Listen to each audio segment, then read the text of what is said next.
Ben Kızıl Elma Suriye Türkmen Birliği Dernek Başkanı Muhammed Mulla Musa. Kızıl Elma Derneği öncelikle şuradan başlamak istiyorum. Yıllar öncesine gidersek Esed rejiminden diyelim. Biz çoğumuz Kızıl Elma'yı yani gençler olarak ve çoğu Türkmenlerin içinde Kızıl Elma nedir bilmezler. Ve bizler de Cenab-ı Allah bizlere bu savaşı yani mutlaka bu savaşın iyi yönü de oldu, kötü yönü de oldu. İyi yönü dememiz Türkmenlerin ve Suriye halkının gözü açıldı. Ve şükürler olsun 14 sene sonra fetholundu. Ve bu 14 senenin içinde çoğu Türkmenler artık Kızıl Elma'nın ne olduğunu öğrendiler. Ve Türkmen davası nedir onu öğrendiler. Tarihimiz nedir onu öğrendiler. Ecdatlarımız, atalarımız yani tarih yazmışlar. İslam yoluna hizmet etmişler. İslam'ın kuruluşunda hizmet etmişler. Yani Kızıl Elma dediğimiz zaman güneşin doğuşundan batışına kadar Allah'ın adaletini yeryüzüne hakim kılmak. Bak İslam demiyoruz önce, Allah'ın adaletini. Çünkü tüm toplumu Cenab-ı Allah'ın yoluyla birleştiriyor en sonlar. Yani Hristiyanıdır, Müslümanlarıdır. Herkes kendine göre bir şey vardır. Dini, imanı bir yolunda gördüğü. Ama söz konusu birleşme noktasına gelirse Allah'ın adaletleri bizleri birleştiriyor. Önce Allah'ın adaletlerini uygulamamız lazım. Yani güneşin doğuşundan batışına kadar dünyanın yeryüzünde Allah'ın adaletini yeryüzüne hakim kılmak için, Allah'ın adaletini yeryüzüne yaymak için Kızıl Elma vardır. Yani doğruların yanında. Her şeyden önce başka kabileyi ve diğer şeyleri doğru yolda bizlerin ne şeydir? Adalet birleştirir. Önce senin ırkın ya da senin yolun, senin kimin olduğun değil. Adalete uyum tutarsak, adaleti birleştirirsek herkes gönlü hoş olur. Herkesin gönlünü kazanmış olursun. Yani kısaca şunu söylemek istiyorum. Zamanda bir hocayı dinledim ben. Alim bir hoca. Ve onun bir nasihatından artık dünyaya bakışatım, insanlara bakışatım değişti. Kısaca, hızlıca geçeyim sırasını. Bunu da her gittiğim yerde konuşacağım. Çünkü insanlar bunu öğrenmesi lazım. Eskiden arabalar yoktu da atlar vardı. İşte su çeşmeleri vardı. İşte bir yerden bir yere sefer ederken bir çeşme başına geldiğinde dinleneceğin adam birisi geliyor, atını bağlayacak. Atını bağlayacak bir yer bulamıyor. Namazını kılacak, abdestini alacak, dinlenecek, istirahatını yapıp yola devam edecek. Atını bağlayacak bir yer bulamıyor. Ondan sonra ormana iniyor. 10 tane, 25 tane şöyle ağaçlar kesiyor. O çeşmenin dibine ekiyor kendileri, kazıyor, oraya koyuyor. Benim gibi diyor, başka diyor insanlar geldiğinde diyor, burada yorulmasın diyor, atını diyor, ağaca kazdıklara, ağaçlara bağlasın diyor. Suyunu içsin, dinlensin, namazını, ibadetini yapıp yoluna devam etsin. Ve diğer arkadaşın birisi geliyor gece. O yolu ezberlemiş artık. Çünkü hepimiz bir yoldan gidip geldiğimizde biliriz nerede çukur var, nerede yok. Gece geldiği zaman o kazdıklara, o ağaçlara takılarak düşüyor. Adam zannediyor ki yola tuzak kuruklar. Yola bilerek yapmışlar zannediyor ki. Alıyor o ağaçları, kopardık, biri ormana atıyor. Ondan sonra herkes yoluna gittiğinde bir menzile vardıklarında işte sohbet, muhabbet oradan oraya konuyu açıyor. Ve ondan sonra diyor ki hocam diyor sorma diyor. Yolda diyor tuzak kuruklardı bana diyor. Attan diyor takıldım düştüm diyor. Ama diyor ağaçları tuzakları söktüm diyor ormana attım diyor. Başkaları diyor o tuzağa düşmesin diyor benim düştüğüm gibi diyor. Hocam diyor konuşabilir miyim diğer arkadaş o kazdıkları ağaçları çakan arkadaş. Hocam diyor o ağaçları ben yola çaktım diyor. Yolun kenarında diyor. O zaman diyor sizin niyetinizi öğrenmemiz lazım. Sen ne niyetler diyor? O ağaçları çaktın diyor. Hoca diyor gittim diyor. Güneş diyor, sıcak diyor. Dinleneceğim diyor, atımı bırakamam diyor, kaçar gider diyor. Başkaları yorulmasın benim yorulduğum gibi diyor. Aldım diyor ormanlarda ağaçları diyor, çeşmenin dibine çaktım kendileri diyor. Ve başkaları gelip atını bağlasın, suyunu içsin, namazını kılsın, dinlensin, yoluna devam etsin diyor. İkinciye geliyor soru. Sen diyor ne niyetten o ağaçları söktün diyor. Hocam diyor ben diyor başkaları benim gibi diyor düşmesin diyor, takılmasın diye diyor, yaralanmasın bir yer diye diyor. O ağaçları aldım diyor, söktüm attım diyor. Arkadaşlar burada diyor ne çıkartmamız lazım diyor. İnnel amelu bin niyet. Senin niyet, ikiniz de burada sevap işlemişsiniz. Bak burada ikisi de niyeti halistir, niyeti iyidir. Birisi dinlensin diye ve birisi de aynı düşmesin diye o ağaçları söküyor. Burada diyor sen de hayır işlemişsin, sen de hayır işlemişsin. Bazı şeyler, yanlışlar doğru olabilir. Ama nereden o doğruyu çıkartmamız lazım? İnnel amel bin niyet. İnsanın her zaman niyetini öğrenmemiz lazım. Yani konumu şuna getiriyorum. Biz Türkmenler olarak hemen ne yaparız? Ön yargı. Çoğumuzda var bu maalesef. Ve bunu konuşuyorum o arkadaşlarımızın için. İnsanın ne için, niye yaptığını öğrenmemiz lazım. Ve birilerinden oturduğunda onu bir kenara çekip niye oturdun, niye konuştun, niye gittin? Önce niyetini öğrensin, ondan sonra hüküm yürütürsün. İstediğin konuşursun. Ama bilmeden uzaktan konuşursan onun günahını da almış olursun. Ve çok fitnelere, yollara sebep olur. Şehitler mezarlığı bizler çoğu kişiden, arkadaşlardan irtibattadık. Ahmet Medeni arkadaş var yine ve onun gibi çok arkadaşlar var. Mezarlığa imkanları, güçleri yettiği kadar şu an mezarlığı toparladılar. Ve bizim burada mezarlıkta da şöyle bir şey oldu. Yani bizim şehitler de oldu. Allah mekanlarını cennet eylesin. Benim dayımoğlu var ve diğer akrabalarımdan da var. Mezar yok şu an. Bilmiyoruz nerede mezar. Çünkü Esed rejimi geldi o şehitlerin mezarlığını kepçeden karıştırdı. Darmadağın etti. Ve bazen orada yürüyorlar. Yani belki mezarlığın üzerinde de yürüyor olabilirler. Çünkü darmadağın etti. Ve inşallah şimdi şöyle bir şey var. Yani Suriye devletine bakarsak çok eksiklerimiz var. Tabii ki bugün mezarlık eskisinden iyi. Ramazan çevrildi. Belli bir noktaları oldu. Ve aynı zamanda da yollarla ya da insanlarla, insanlığın yaralarıyla bir çözüm üretmek insanlar bunlarla da uğraşıyor. Yani her şey mezarlığa ve her şey camilere, her şey insanlara da yani herkes bir şeyler yapmak istiyor. Bugün şehitlerimiz tabii ki çok önemli. Yani onların hakları hiç ödenmez. Çünkü onların sayesinde Suriye fetholdu ve adalet geldi, huzur geldi, barış geldi. Tabii ki o mezarlıklara çok ehemmiyet vereceğiz. Onlara gelecekte inşallah tarihi işte mermerle olsun adlarını yazıp herkes nasıl bir savaş verdi, nasıl bir mücadele verdi. İnşallah onlar yapılacak. Tabii ki onlar bugün olur, yarın olur. Bunları yapacağız inşallah. Ama bizim önemli olan geride kalan o şehitlerin aileleri, çocukları, yani onlara ne kadar hizmet etsek, ne kadar destek çıksak, ne kadar yardım etsek haklarını ödeyemek. Yani onlara ne yapsak haklarını ödeyemek. Onun için tek ben bunu yapamam, tek sen de yapamazsın.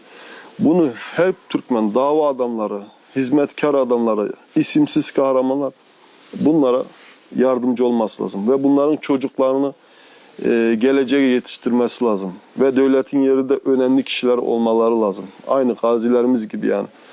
Bunlara imkan verilmesi lazım. Çünkü bunlar bedel ödedi. Bunlar hiç amaç bir şey beklemeden şehit oldular. Ve bunların öncelikle çocukları, gaziler ve buradan devletimize sesleniyorum.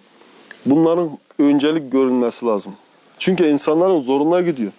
14 sene savaş ver, şehitler ver, gazi ol, adamın ayağı gitmiş, eli gitmiş ve eski rejimin daha hala memurlarından bazıları, yani katliama müdahale olan kişiler mevcuttur.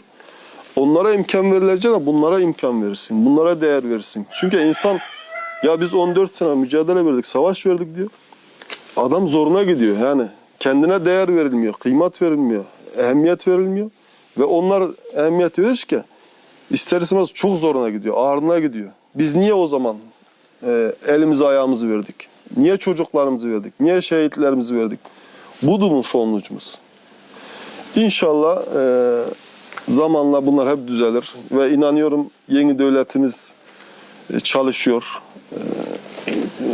Yani bir senede 2 senede toparlanacak şey değil bunlar. Ama bakıyoruz yine işte bu katliam yapanlar, Şam'da katliam yapanlar işte ve çoğu büyük şeylere katliamlar yapan kişiler yakalandı. Yani şuradan görüyorsun kaç kişiler yakalandı arka arkaya.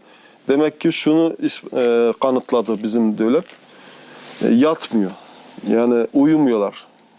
Bu katliam yapanların bir gün önce hesaplarını sormak için seferber olmuşlar. Bunu gördük. Bunu gördükten sonra umudumuz var inşallah. Bu yeni devletimiz şehitlerimize de, vatanına da, her köşene sahip çıkacağına inanıyoruz inşallah. İnşallah. Hayırlısı olur inşallah. Şimdi neden bu şikayetler dersek, dediğim gibi Türkmenler 14 seneden öncekine gidersek Türkmenler gariban. Gariban derken Türkmenlerin neyi var ne yok apaçık belli. Çünkü rejim, Esed rejimi uyandırmadı Türkmenleri. Seni köle yaptı. Seni basit şeylerden uğraştırdı. Senin kafanı böyle uyandırmamak, senin kafanı bir yomyanı çıkartmak için, bir yomya bir para kazanmak için gece gündüz ter döküp ve sen gözünü açamadın. Türkmenler zenginleşemedi. Türkmenler bir şeye ulaşamadı. Şimdi 14 sene içinde işte göç ettiler. Yeniden hayata başladılar. Sıfırdan başladılar. Şimdi dernekler kimler güçlendirir? Derneği sen ben kurarız. Aynı zamanda bizim Türkmenler güçlendirir. Senin atrafın güçlendirir. Bizim atrafındakiler kendilerinin durumları müsait değil. Dernekleri güçlendirecek durumlar yoktur Türkmenlerde. Şimdi bazı diyelim Türkmen'de başkaları ad vermeyerek konuşalım. Başka kabileden olsun ya da başka bir ırktan olsun zengin bir kökleri vardır. Şimdi bizim sağ olsun Allah razı olsun Türkiye Cumhuriyeti'nden Türkmenlere sadece Türkmenlere değil Arap'ı, Türkmen'e ayrımcılık yapmadan herkesi kabul etti ve herkese eşit bir şekilde Türkmensin, Arapsın diye ayrımcılık yapmadı Türkiye devleti. Aynı şekilde hizmeti yaptı. Ve dediğim benim şurada Türkmenlerin derisi yok. Yani dernekleri güçlendirecek. Kimler dernekleri güçlendirir? Zengin adamlar, ticaret adamları, iş yapan adamlar. Bizim Türkmenlerde sayılı kişiler var bunlarla ilgili. Ve bu insanlar da yardım da kimisi veriyor, kimisi de yardım vermiyor. Verse de bile yani bugün senin sadece Bayırbucak'ta değil, senin Suriye'de, Humus'ta da, Şam'da da, Halep'te de bir sürü Türkmen var. Yani bakarsak bunlara ulaşmak, hizmet etmek büyük imkanlar ister. Ve bunu da bugün, dün de toplantıda konuştuğum gibi yani küçükten başlaması lazım bu artık. Biz her köyden ve her bölgeden bir dernekler kuracaklar. Bu dernekler tarımla ilgili, işte hayvanatla ilgili, sanayiyle ilgili neyse işte bu derneklerin bir tüzüğü, nizam-ı dahil dememiz bunları kuracaklar. Ve dışarıdan kimlerin durumları müsait olduysa artık, kimler 14 senede bir zenginliğe vardıysa kendi köyüne sahip çıksın. Kendi köyüne destek versin. Yani bir kısmını da sadakasını, zekatını oraya harcasın, o derneğe harcasın. Yani demek istediğim, Türkmenler şikayet ediyorlar. Ama bu şikayetin temeli nedir? Bunu bilmemiz lazım önce. Türkmenlerin derisi yok ha. Yani senin şirketlerin, iş adamları, derneğin desteklemezse seni kim destekleyecek? Ve bundan dolayı bizim hepimize görev düşüyor. Hepimiz birbirimizi, yani bugün Suriye devleti hepimize yeter. Suriye'de inşallah bir sene sonra belki büyük ticaretler olacak ve güzel işler açılacak. Bunda artık siyasilerinde olsun, ticaret olarak kafalarını genişlendirdik, beyinlerini genişledik. Daha farklı, yani yomiyelerden çıkıp büyük işlere açılmaları lazım. Ticarete açılmaları lazım. Ve o ticaretin işte sadakası, zekatı derneklere verse bugün Türkmenler şikayet etmez. Çoğunun da gereken yerlere ihtiyaçları, yardımları ulaşır yani.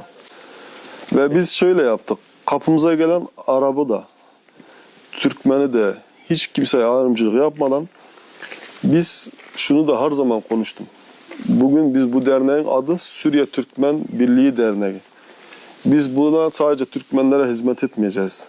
Siz Araplara da hizmet edeceksiniz ki gün geldiğinde, Suriye'ye gittiğinde Türkmenler ayrımcılık yapmadan kapılarına gittiğimizde ya kapımıza geldiğimizde ayrımcılık yapmadan aynı yardımı, aynı desteği hiç ayrımcılık gözetmeden verdiler diye biz bunu dedim bu şekilde göstermemiz lazım. Bu şekilde yapmamız lazım.